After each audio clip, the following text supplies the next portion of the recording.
ಭಾರತೀಯ ಜನತಾ ಪಕ್ಷ ಪಾರ್ಟಿಯಿಂದ ಇಂದು ನಗರ ಮಂಡಲ ವತಿಯಿಂದ ಹಾಗೂ ನಾಗ್ಪುರ ಮಂಡಲ ವತಿಯಿಂದ ಧರ್ಮದ ಉಳಿವಿಗಾಗಿ ಧರ್ಮದ ಯುದ್ಧದ ಧರ್ಮಸ್ಥಳದ ಒಂದು ಪ್ರತಿಭಟನೆಯ ಇಲ್ಲಿ ಪಾಲ್ಗೊಂಡಿರ್ತಕ್ಕಂಥ ಜಿಲ್ಲಾ ಅಧ್ಯಕ್ಷರಿಗೆ ತಮ್ಮೆಲ್ಲವಾಗಿ ಹಾಲಿ ಸ್ವಾಗತವನ್ನು ನೀಡುತ್ತೇನೆ. ಅದೇ ರೀತಿಯಾಗಿ ನಗರ ಮಂಡಲದ ಅಧ್ಯಕ್ಷರಾಗಿರ್ತಕ್ಕಂಥ ಸಂದೀಪ್ ಪಾಟೀಲ್ ನಗರ ಮಂಡಲದ ಅಧ್ಯಕ್ಷರಾಗಿರ್ತಕ್ಕಂಥ ಧರ್ಮಸ್ಥಳಕ್ಕೆ ಭಾರತ್ ಮಾತಾ ಕಿ, ಭಾರತೀಯ ಜನತಾ ಪಕ್ಷಕ್ಕೆ, ನರೇಂದ್ರ ಮೋದಿ ಅವರಿಗೆ, ಧರ್ಮಸ್ಥಳಕ್ಕೆ, ಹೆಗಡೆ ಅವರಿಗೆ, ಸರ್ಕಾರಕ್ಕೆ, ರಾಷ್ಟ್ರ ಕಾಂಗ್ರೆಸ್ ಸರ್ಕಾರಕ್ಕೆ, ಮುಖ್ಯಮಂತ್ರಿ ಸಿದ್ದರಾಮಯ್ಯ ಅವರಿಗೆ ಭಾರತ್ ಮಾತಾ ಕಿ, ಹಿಂದೂ ವಿರೋಧಿ ಕಾಂಗ್ರೆಸ್ ಸರ್ಕಾರಕ್ಕೆ, ಹಿಂದೂ ವಿರೋಧಿ ಕಾಂಗ್ರೆಸ್ ಸರ್ಕಾರಕ್ಕೆ, ಹಿಂದೂ ವಿರೋಧಿ ಕಾಂಗ್ರೆಸ್ ಸರ್ಕಾರಕ್ಕೆ ಭಾರತ್ ಮಾತಾ ಕಿ, ಭಾರತೀಯ ಜನತಾ ಪಕ್ಷಕ್ಕೆ.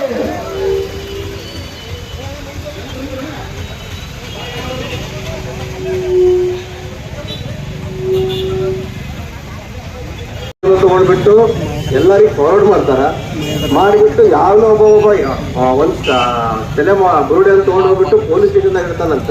ಪೊಲೀಸರು ಅದನ್ನ ಇಟ್ಕೊಂಡ್ಬಿಟ್ಟು SIT ರಚನೆ ಮಾಡ್ತಾರಂತ. ಇದು ಯಾವ ರೀತಿ ಲೆಕ್ಕ ಗೊತ್ತಾಗ್ಲಿಲ್ಲ. ನಮ್ಮ ಪೊಲೀಸ್ ಸ್ಟೇಷನ್ದಾಗ ಒಂದು ತಲೆ ಬುರುಡೆ ಇಡ್ರೆ ಅವ್ರಿಗೆ ಒಂದು ಅಲ್ಲೇ ಒಳಗೆ ಹಾಕ್ತಾರ. ನಮ್ಮ ಪೊಲೀಸ್ ಸ್ಟೇಷನ್ದಾಗ ಒಯ್ದಿಡ್ರಲ್ಲ ಯಾವ ಒಬ್ಬರ ಕಡೆ ಇದ್ರ ಅವ ಹೋಗಿ ಹೇಳಿದ್ದಕ್ಕೆ ಅವನಿಗೆ ಅರೆಸ್ಟ್ ಮಾಡಲಾರ್ದೆ ಅವನ ಮಾತು ಕೇಳಿ 3 ಕೋಟಿ ರೂಪಾಯಿ ಖರ್ಚು ಮಾಡಿ SIT ತಂಡ ರಚನೆ ಮಾಡಿ 17 ಕಡೆ ಗುಂಡಿಗೆ ಹಾರಿದ್ರು. 17 13ನೇದ್ರಾಗ 100 ಅದಾವತ್ತು ಹೇಳಿದ್ರು. ಇಲ್ಲಿ ತನ ಸಿಕ್ಕಿದ 2 ಜನ ಅದು ಬರ್ತದ್ರು. ಏನ್ ಹೇಳ್ತಿದ್ರು, ರೇಪ್ ಮಾಡಿ ಅಲ್ಲಿ ನಾ ಇದು ಮಾಡಿಲ್ಲ ಅಂತ ಹೇಳ್ತಾರ. ಇವೆಲ್ಲರಿಗೆ ಇವತ್ತಿನ ಡೇಟಿಗೆ ಎಲ್ಲರೂ ಕಾರಾಗೃಹದಾರ. ಎಲ್ಲರೂ ಸುಳ್ಳಿಂದನೇ ಸೃಷ್ಟಿಯಾದಂತ ಇದು ಒಂದು ಏನು ಧರ್ಮ ಹೊಡೆಯುವಂತ ಕಥೆ ಅದಲ್ಲ, ಇದನ್ನ ನಾವು ಇಲ್ಲಿಗೆ ಬಂದಾಗಬೇಕು. ಇನ್ನು ಮುಂದೆ ಯಾವುದೇ ರೀತಿಯಾದ ಹಿಂದೂ ದೇಗುಲಗಳ ಮೇಲೆ ಯಾವುದೇ ರೀತಿ ಅತ್ಯಾಚಾರ ಅನಾವಶ್ಯಕವಾಗಿ ಇಂಥ ಕಳಂಕ ಬರಲಾರ್ದಂಗೆ ನಾವು ನೋಡ್ಕೋಬೇಕು. ಧರ್ಮಸ್ಥಳದ ಧರ್ಮಾಧಿಕಾರಿ ಅಂದ್ರೆ ಅವರು ದೇವಮಾನವ. ಹೆಚ್ಚು ಕಮ್ಮಿ 35,000ದಿಂದ 1 ಲಕ್ಷ ಜನ ದಿನ ಊಟ ಮಾಡ್ತಾರೆ ಅಲ್ಲಿ. ಅದಷ್ಟೇ ಅಲ್ಲದೆ ಅಲ್ಲಿ ಆಜುಬಾಜಿದ ಸ್ಕೂಲ್ಗಳಿಗೆ ಕಾಲೇಜುಗಳಿಗೆ ಒಂದು ಯಾವುದೋ ಒಂದು ಪ್ರೋಗ್ರಾಮ್ ಅಂತಂದ್ರೆ 5,000 ಪ್ಲೇಟ್ ಊಟ ಕಳಿದ್ರೆ ಫ್ರೀ ಒಳಗೆ ಕೊಟ್ಟು ಕಳಿಸ್ತಾರೆ. ಹೆಚ್ಚು ಕಮ್ಮಿ 700 ಇನ್ಸ್ಟಿಟ್ಯೂಷನ್ ನಡೆಸುವಂತ ಮನುಷ್ಯ ಅದು. ಎಲ್ಲದರೊಳಗೂ ಇವರು ಹೆಂಗಂದ್ರೆ ನಾವು ದಾನದಲ್ಲಿ 4 ಮಹಾದಾನ ಅಂತೀವಿ. ಅನ್ನದಾನನೇ ಶ್ರೇಷ್ಠ ದಾನ. ಇವತ್ತಿನ ನೇಟಿಗೆ 1 ಲಕ್ಷ ಮಂದಿ ಯಾವುದೇ ರೀತಿಯಿಂದ ಅದ್ರ ಮೇಲೆ ಹೆಚ್ಚು ಕಮ್ಮಿ ಗಿನ್ನಿಸ್ ಬುಕ್ ಆಫ್ ರೆಕಾರ್ಡ್ದವ್ರು ಬಂದ್ಬಿಟ್ಟು ಒಂದು ದಿನ ಪೊಲೀಸ್ ಚೆಕ್ ಮಾಡಿದ್ರೆ ಎಲ್ಲಿ ಒಂದು ಥರ ನಮ್ಮ ಯಾವುದೇ ಹೋಟೆಲ್ದಾಗ ಹೋದ್ರು ನಿಮ್ಗೆ ಎಲ್ಲರೂ ಒಂದು ಕಡೆ ಒಂದು ಸಣ್ಣದಾದ್ರೆ ಕಳಂಕ ಸಿಗ್ತೈತಿ. ಆ ಧರ್ಮಸ್ಥಳದ ಅನ್ನ ಕೋಣೆಯಲ್ಲಿ ಯಾವುದೇ ರೀತಿಯಿಂದ ಅಷ್ಟು ಶುಭ್ರತೆಯನ್ನು ಕಾಪಾಡ್ಕೊಂಡು ಬಂದಿದೆ. ಕೊಳ್ಳರಾದರು ಆ ಮಾವಿ ಇವತ್ತು ಮಾಡಿ ವಾಪಸ್ ಅದನ್ನು ರೆಡಿ ಮಾಡಿಟ್ಟ. ಹುಕ್ಕೇರಿ ಇನ್ಸ್ಟಿಟ್ಯೂಷನ್ಸ್ ಇವತ್ತಿನ ಡೇಟಿಗೆ ಧರ್ಮಸ್ಥಳ ಅಂಡರ್ದಾಗ ನಡೀತೈತಿ. ಬಟ್ ಇವತ್ತಿಗೂ ಹುಕ್ಕೇರಿ ಅಂತ ಹೆಸರೇನೆ ಇಟ್ಟಾರು, ಚೇಂಜ್ ಮಾಡ್ಕಿಲ್ಲ ಅದನ್ನು.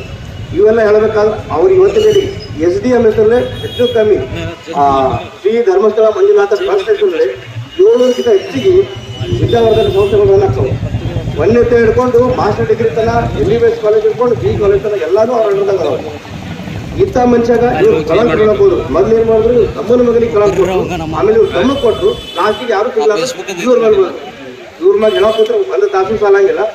ಇಷ್ಟು ಹೇಳಿ ಇನ್ನು ಮುಂದೆ ಬರೋದ್ರಿಂದ ಧರ್ಮಸ್ಥಳದ ಬಗ್ಗೆ ಎಲ್ಲ ಯಾವುದೇ ಹಿಂದೂ ದೇಗುಲ ಬಗ್ಗೆ ಯಾರು ಮಾತಾಡಲಾರ್ದಂಗೆ ನಾವು ಮುಂದೆ ಇದೊಂಥರ ವಾರ್ನಿಂಗ್ ಅಂತ ತಿಳ್ಕೊಂಡ್ಬಿಟ್ಟು ನೀವು ತಂದಿರ್ಬೇಕು ಅಂತ ಹೇಳ್ತೀವಿ. ಧನ್ಯವಾದ. ಜನತಾ ಪಕ್ಷದ ನಾಯಕರೇ ಹಾಗೂ ಲೋಕಸಭಾ ಸದಸ್ಯರಾದಂಥ ಹಿರಿಯರಾದ ರಮೇಶ್ ಸಾಹೇಬ್ರೆ, ಜಿಲ್ಲಾಧ್ಯಕ್ಷರೇ, ಎಲ್ಲ ಅಧಿಕಾರಿಗಳೇ ಹಾಗೂ ಇಲ್ಲಿ ಬಂದಂಥ ಧರ್ಮಸ್ಥಳದ ಎಲ್ಲ ಅಭಿಮಾನಿಗಳೇ, ವೀರೇಂದ್ರ ಹೆಗಡೆಯವರ ಅಭಿಮಾನಿಗಳೇ, ಇವತ್ತು ಭಾರತೀಯ ಜನತಾ ಪಕ್ಷದ ನೇತೃತ್ವದಲ್ಲಿ ಇಡೀ ರಾಜ್ಯದಲ್ಲಿ ಧರ್ಮಸ್ಥಳ ರಚನೆ ಆಗಬೇಕು, ಅದರ ಒಂದು ಪಾವಿತ್ರ್ಯತೆಯನ್ನು ಹಾಳು ಮಾಡುತ್ತಿರುವ ವಿರುದ್ಧ ಕಠಿಣವಾಗಿ ಕ್ರಮ ತೆಗೆದುಬೇಕು ಅನ್ನುವಂಥ ಒಂದು ಹೋರಾಟವನ್ನು ಇವತ್ತು ಇಡೀ ರಾಜ್ಯದಲ್ಲಿ ರಾಜ್ಯಾಧ್ಯಕ್ಷರ ನೇತೃತ್ವದಲ್ಲಿ ನಡೀತಾ ಇದೆ.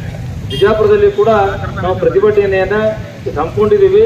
ಇವತ್ತು ನಮ್ಮ ಪ್ರತಿಭಟನೆ ಉದ್ದೇಶ ಇವತ್ತು ಧರ್ಮಸ್ಥಳ ಬಗ್ಗೆ ಏನು ಕಳೆದ ಹಲವಾರು ತಿಂಗಳಿಂದ ನಡೀತಾ ಇರುವಂಥ ಅಪಪ್ರಚಾರ, ಅಂದರೆ ಒಂದು ಧಾರ್ಮಿಕ ಕ್ಷೇತ್ರಕ್ಕೆ ಅಪಪ್ರಚಾರ ತಂದು ಅದಕ್ಕೆ ಧಕ್ಕೆ ತರುವಂಥ ಕೆಲಸವನ್ನು ಮಾಡುತ್ತಿರುವಂಥ ಶಕ್ತಿಗಳನ್ನ ಮಟ್ಟ ಹಾಕಬೇಕು ಅನ್ನುವಂಥದ್ದೊಂದು ನಮ್ಮ ಭಾರತೀಯ ಜನತಾ ಪಕ್ಷ ಆಗ್ರಹವಾಗಿದೆ. ಇವತ್ತು ಎಲ್ಲ ತನಿಖೆಯಲ್ಲೂ ಕೂಡ ಸುಳ್ಳಾದರೂ ಕೂಡ ಇನ್ನೂ ಸರಿಯಾದ ರೀತಿಯಲ್ಲಿ ಆರೋಪಿಗಳಿಗೆ ಬಂಧಿಸಿ ಶಿಕ್ಷೆ ಆಗಿಲ್ಲ.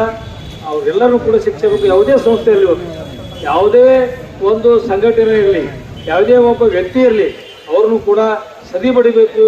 ಇಂಥ ಅಪಮಾನ ಮಾಡಿದಂಥ ಒಂದು ವ್ಯಕ್ತಿಗಳಿಗೆ ಕಠಿಣವಾದಂಥ ಶಿಕ್ಷೆಯನ್ನು ಕೊಡುವಂಥ ಕೆಲಸವನ್ನು ಸರ್ಕಾರ ಮಾಡಬೇಕು ಅನ್ನುವಂಥದ್ದು ನಮ್ಮ ಆಗ್ರಹವಾಗಿದೆ. ಇದೇ ರೀತಿ ಮುಂದುವರೆದ್ರೆ ನಿಮ್ಮ ಪಕ್ಷ ಕರ್ನಾಟಕದಲ್ಲಿ ಸರ್ವನಾಶ ಆಗ್ತದೆ ಅನ್ನುವಂಥ ಮಾತನ್ನ ಈ ಸಂದರ್ಭ ಹೇಳಿ, ಈ ಒಂದು ಎಲ್ಲ ಘಟನೆಗಳನ್ನ ಏನು ಈ ಸಂಘಟನೆಗಳು ಮಾಡ್ತಾ ಇದ್ದಾವೆ ಎಲ್ಲವುಗಳು ಘಟನೆಯನ್ನು ಖಂಡಿಸ್ತಾ ಇದ್ದೀನಿ ಅಂತ ಮಾತನ್ನು ಹೇಳಿ, ಬೋಲೋ ಭಾರತ್ ಮಾತಾ ಕಿ